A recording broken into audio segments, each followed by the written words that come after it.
Kasus ini adalah sebuah kasus yang seharusnya dapat terlihat lebih awal. Kasus kelainan bawaan sangat berat yang disebut sebagai kelainan Patau Sindrom atau trisomi 13, di mana kelainan ini terjadi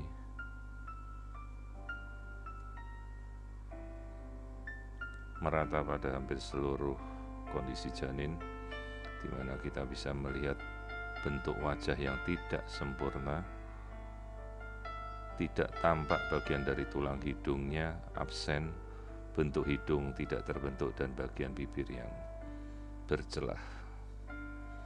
Kelainan yang kita namakan sebagai agenesis nasal atau absennya tulang hidung menjadi ciri khas utama dari facial dysmorphism pada kasus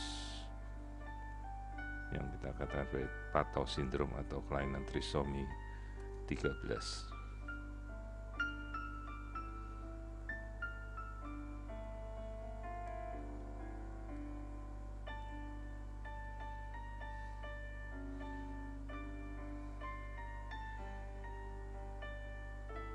Pada saat kita melakukan pengamatan wajah,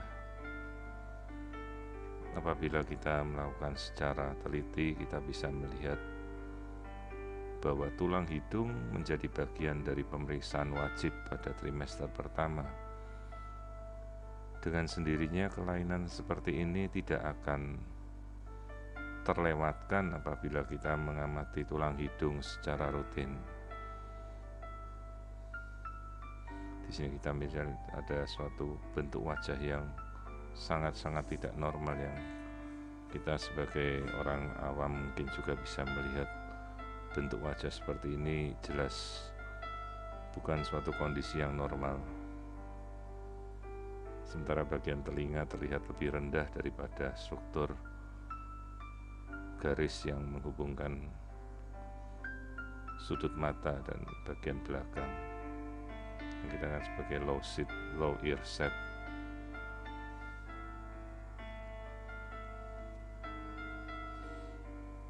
Di sini kita melihat absen nasal bone dan tidak terbentuknya tulang hidung.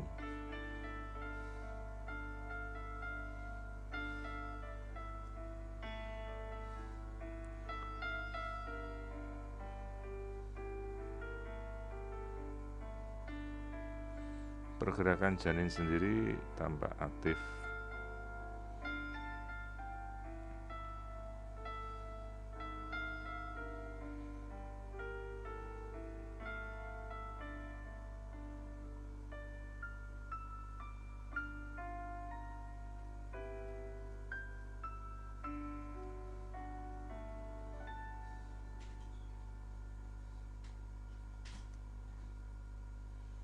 Di sini kita melihat bentuk wajah yang tidak normal, yang kita katakan sebagai facial dysmorphism.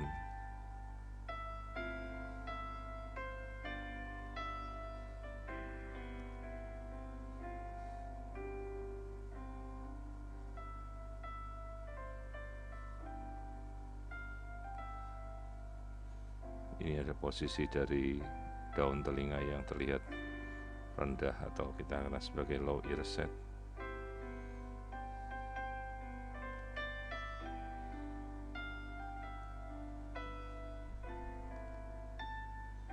Kemudian kita amati struktur kepala.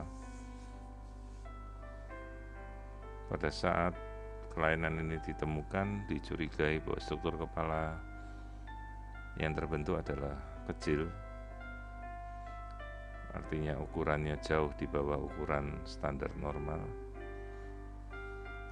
Ternyata begitu kita amati, ini adalah suatu kasus holoprosencephaly tipe lobar,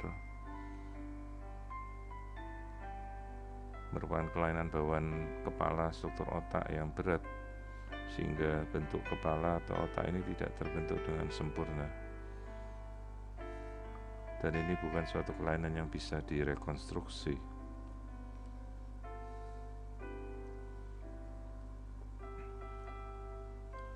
Struktur tulang belakang sendiri tampak normal, tidak kita curigai adanya kelainan. Punuk atau tengkuk coba kita ukur, ternyata juga dalam bentuk batas range pengukuran yang normal. Namun kita lihat bagian struktur kepala yang kita namakan sebagai holoprosensia pali ini terlihat dengan jelas.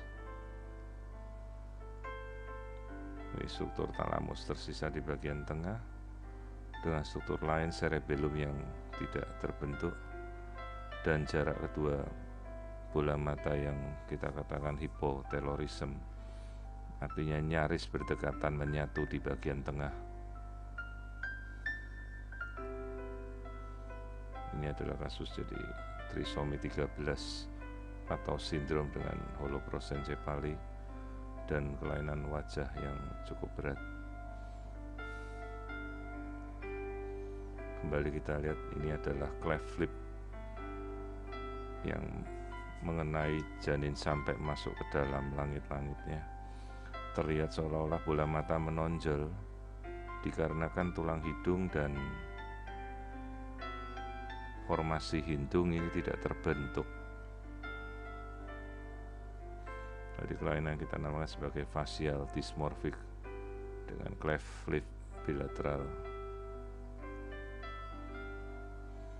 Pada pemeriksaan jantung kemudian kita amati struktur dari ruang-ruang jantung keseluruhan.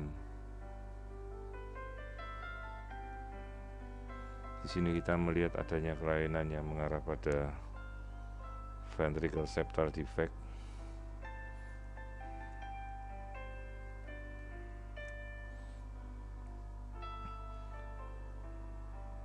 Struktur ventrikel terlihat tidak sempurna dengan adanya shunting atau lubang yang menghubungkan antara ventrikel kiri dan ventrikel kanan yang cukup besar.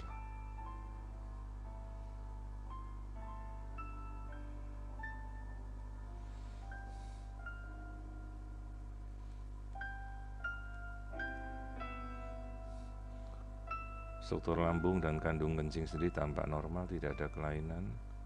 Struktur tulang belakang kita amati, terlihat normal.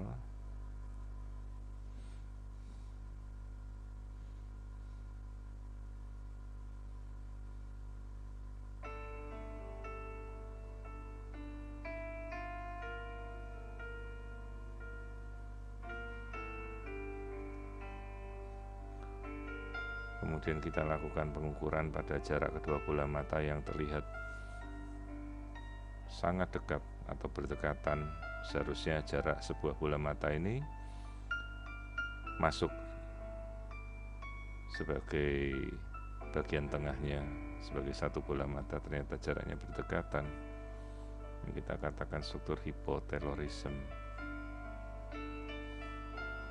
Perhatikan bentuk tangan juga tidak normal, menyerupai cakar yang kita katakan sebagai clenfish.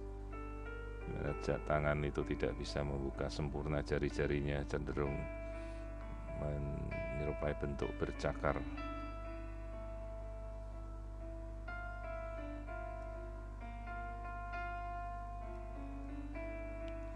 Pada pemeriksaan tali pusat sendiri terlihat tali pusat hanya memiliki dua pembuluh darah, yaitu satu arteri dan satu vena, di mana seharusnya tali pusat itu terdiri atas dua buah pembuluh darah arteri dan sebuah pembuluh darah vena.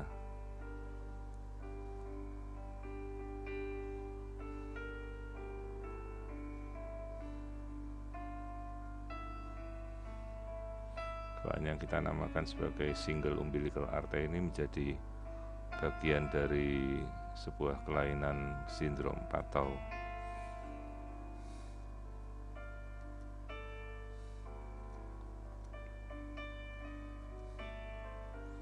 Kembali kita amati bentuk wajah yang sekilas terlihat jelas bahwa ini bukan suatu hal yang normal, dan apabila kita melakukan pemeriksaan secara teliti sebagai pasien ataupun orang awam, kita bisa melihat bahwa bentuk wajah pada bagian tengah yang harusnya ada hidung ini tidak terbentuk, sehingga kita pun bisa mengerti bahwa ini bukan suatu kasus yang normal,